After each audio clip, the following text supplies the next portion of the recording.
సరదాగా మా టీం దేశంలో 3 కోణాలకి వెళ్ళి 3 ప్రమోట్ చేస్తాం అనమాట.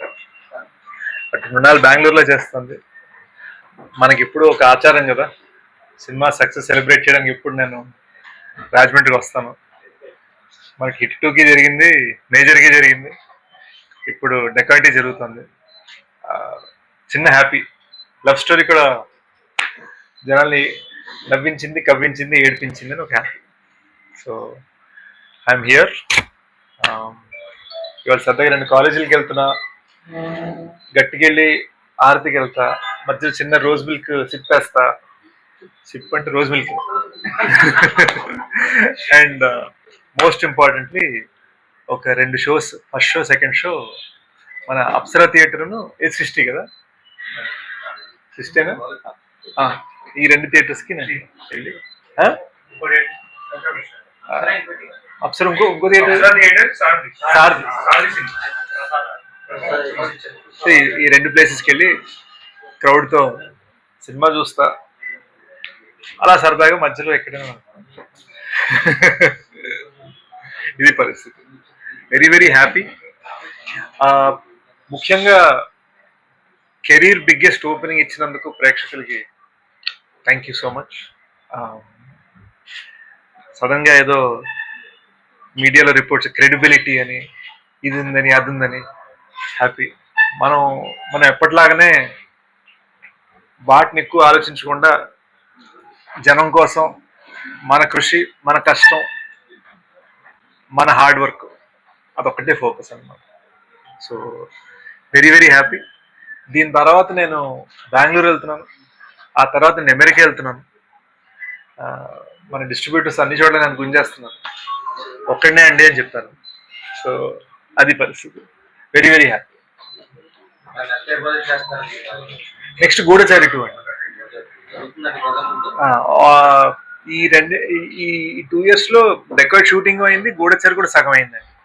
ఇప్పుడు ఒక 1 month చిన్న, అంటే ఫ్రాంక్గా చెప్పాలంటే ఎంజాయ్ కన్నా కూడా ఒక రెస్ట్ కావాలండి నాకు. చిల్లేం లేదండి, మా చెల్లెలకి బాబు పుట్టాడు. మా చెల్లెలు అమెరికాలో ఉంటుంది. వాడిని కలవలేదు ఇంకా, ఆడ ఓన్లీ 30 days. ఆడ అసలు ఎలా ఉన్నాడు ఏంటి అని పట్టుకోలేదు. స్పెండ్ చేసి మళ్ళీ రన్నింగ్ రంగంలో దిగుదాం. 4 years లేదండి, 4 years వింటానికి అలానే ఉంటుంది. యాక్చువల్గా 3 years. ఈ 3 yearsలో సంవత్సరాల 2 స్క్రిప్ట్లు రాశాను. డెకాయిట్ ఒకటి, గూఢచారి 2 ఒకటి. ఇంకో సంవత్సరంన్నర ఈ సినిమా తీశాను, అది సగం షూటింగ్ అయిపోయింది. సో ఇంత పని చేయడం జరిగింది. ఈ 3 ఏళ్లలో నేను 1 day కూడా బ్రేక్ తీసుకోవాలి, కానీ మీకు బ్రేక్ కనిపించింది. అది నా బ్యాడ్ ప్లానింగ్. చాలా హ్యాపీ అండి, చాలా హ్యాపీ. అక్కడ అన్ఫార్చునేట్గా బారసాల దాకా వెయిట్ చేయరు, వాళ్ళు హాస్పిటల్లోనే పేరు పెట్టాలని చెప్తారు. సో ఆల్రెడీ పేరు పెట్టేసాం, కేశవ్ వాడి పేరు.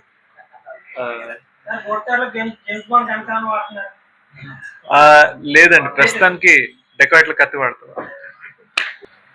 ఐ థింక్ ఏం లేదండి, బేసిక్గా ఇప్పుడు సార్ అన్నట్టు నా నుంచి ఎప్పుడు ఒక థ్రిల్లర్ ఎక్స్పెక్టేషన్ ఉంటుంది. సో థ్రిల్లర్ ఎక్స్పెక్టేషన్ అనగానే ఓకే గన్ పట్టుకుంటాడు, ఇలా మైండ్ గేమ్ ఆడతాడు, ట్విస్టులు చెప్తాడు అని. ఈసారి చిన్న హార్ట్ గేమ్ ఆడాను. సో మీకు అలవాటు పడటానికి ఒక నిమిషం పడుతుంది.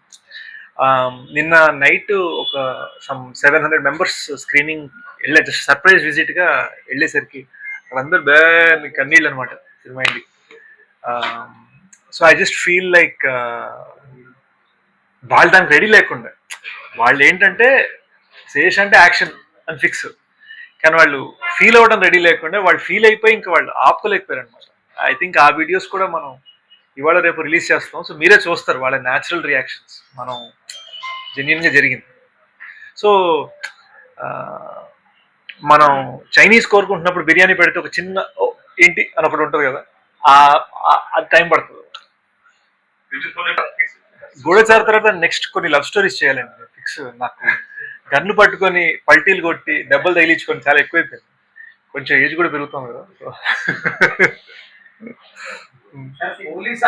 ఒక ప్రేమికుడు ఫ్రాంక్ గా చెప్పాలంటే హరి నా రియల్ లైఫ్ క్యారెక్టర్ కి మోర్ క్లోజ్ అండి. అంటే నేను జైల్లో లేను రియల్ లైఫ్ లో, నా పాయింట్ అది కాదు.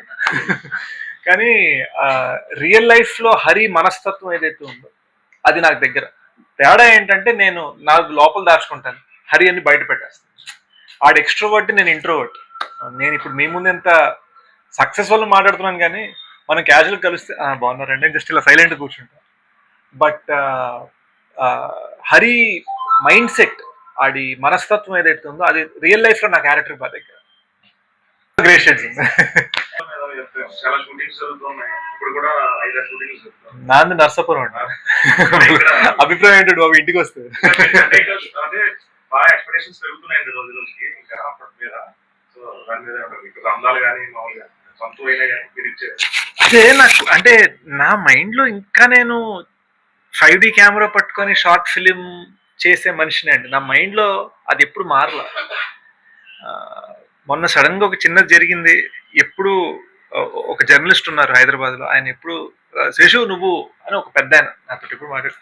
మొన్న సడన్ గా ఫస్ట్ టైం మన సక్సెస్ మీట్ లో సార్ అన్నాడు. నేను ఇలా చూసాను అనమాట. సో మన్ని చూసే విధానం మారుతుందేమో నాకు తెలియదు, కానీ నన్ను నేను చూసుకునే విధానం ఒకటే. ఎందుకంటే అదే నన్ను ఇక్కడ దాకా తీసుకొచ్చింది. ఈ రోజున ఇప్పుడు ఫర్ ఎగ్జాంపుల్ రామ్ చరణ్ గారు సినిమా చూసి మాకు ఫోన్లో చెప్పింది ఎంత, అవన్నీ మనం ఒక ట్వీట్లో పెట్టేలేం కాబట్టి ఆయన ట్వీట్ కూడా చాలా అందంగా పెట్టారు. సో ఈ సపోర్ట్ ఇవన్నీ వస్తున్నది ఎక్కడో. నేను బయట ఉండండి, ఇండస్ట్రీ బయట నుంచి వచ్చాను. నాకు ఒక పవర్ లేదు, ఒక కనెక్షన్స్ లేవు. నేనేమి ఐఏఎస్ ఫ్యామిలీ నుంచి రాలేదు, ఐఆర్ఎస్ ఫ్యామిలీ నుంచి రాలేదు, ఐపీఎస్ ఫ్యామిలీ నుంచి రాలేదు, పొలిటికల్ ఫ్యామిలీ నుంచి రాలేదు.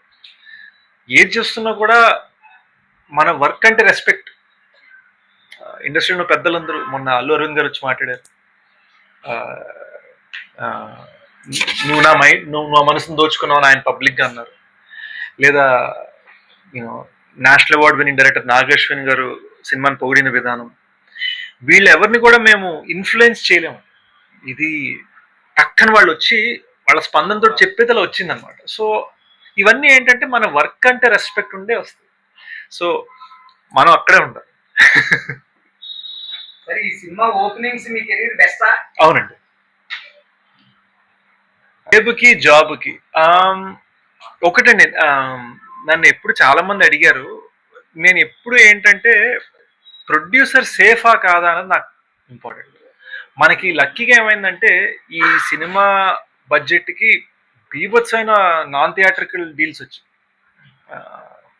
అండ్ ఇంకోటి ఏంటంటే మా ప్లానింగ్లో మేము హిందీ స్ట్రైట్ సినిమాగా చేసాం, తెలుగు స్ట్రైట్ సినిమాగా చేసాం, 2 సినిమాలు తీసాం. అంటే మేము డబల్ కష్టపడ్డాం.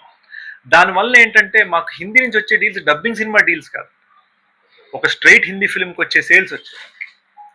సో జేబు సాటిస్ఫాక్షన్ అనేది రిలీజ్ ముందే ఉంది. జాబ్ సాటిస్ఫాక్షన్ ఇప్పుడు 1 వీక్ తర్వాత హ్యాపీ. ఇప్పుడు యుఎస్ లో పెట్టిన టారిఫ్ వల్ల సినిమా ఇండస్ట్రీ కూడా పెట్టారు కదా, సినిమాకి ఎంతవరకు ఆయన అన్ని ట్వీట్లే అండి, ఆయన ఇంకేం పెట్టలేదు. ఇప్పుడు దాని టారిఫ్లు పడలేదు. ఆయన నోటుకు వచ్చింది అనేస్తూ ఉంటాడు ఆయన అంతే.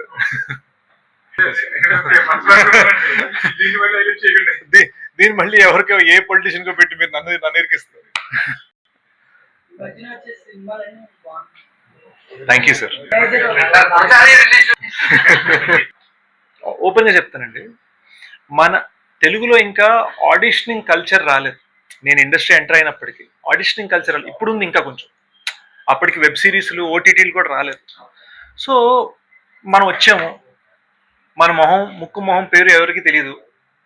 ఎవరికైనా మన ప్రతాపం, మన టాలెంట్ ఏదైనా చూపించుకోవాలంటే ఏంటి ఎలా తెలియదు. వాళ్ళకి మనం తెలియదు, మనం వాళ్ళకి తెలియదు, ప్రజలకు మనం అసలు తెలియదు ఆ టైంలో. సో మనం ఏం చేసామంటే ఓకే, మనకు కావాల్సిన అవకాశాలు, మనకు కావాల్సిన రోల్స్ దొరకట్లేదు. చిన్నప్పటి నుంచి రాసే అలవాటు ఉంది. మా ఇంట్లో రైటర్స్ చాలా మంది ఉన్నారు. మా తాతయ్య గారు అడవి గంగరాజు గారు, మా ఫ్యామిలీలో చుట్టం అడవి బాపిరాజు గారు ఉన్నారు. సో రైటింగ్ అలవాటు ఉంది. సర్లే మనకి మనమే రాసుకుందాం అని ఒక చిన్నగా స్టార్ట్ అయింది. అది ఏమైందంటే మనకి సెక్యూరిటీగా తయారై కూర్చుంది.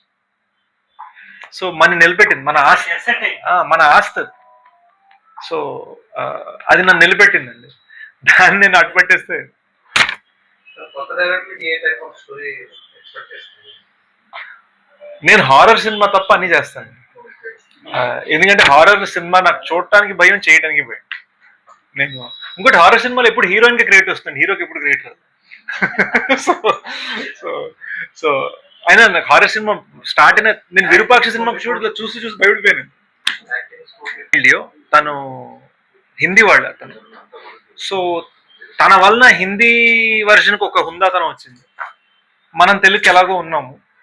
సో ఏం చేసేవాళ్ళం అంటే ఫస్ట్ హిందీ టేక్ చేసేవాళ్ళం. మృణాల్కి హిందీ బావచ్చు, అనురాగ్ కశ్యప్కి హిందీ బావచ్చు, నేను హిందీ మాట్లాడతాను. సో హిందీ టేక్ చేయగానే అదొకటి సెట్ అవ్వగానే ఆ రిథమ్స్ని పట్టుకొని తెలుగు ఇంకా ఇంప్రూవ్ చేసేవాళ్ళం.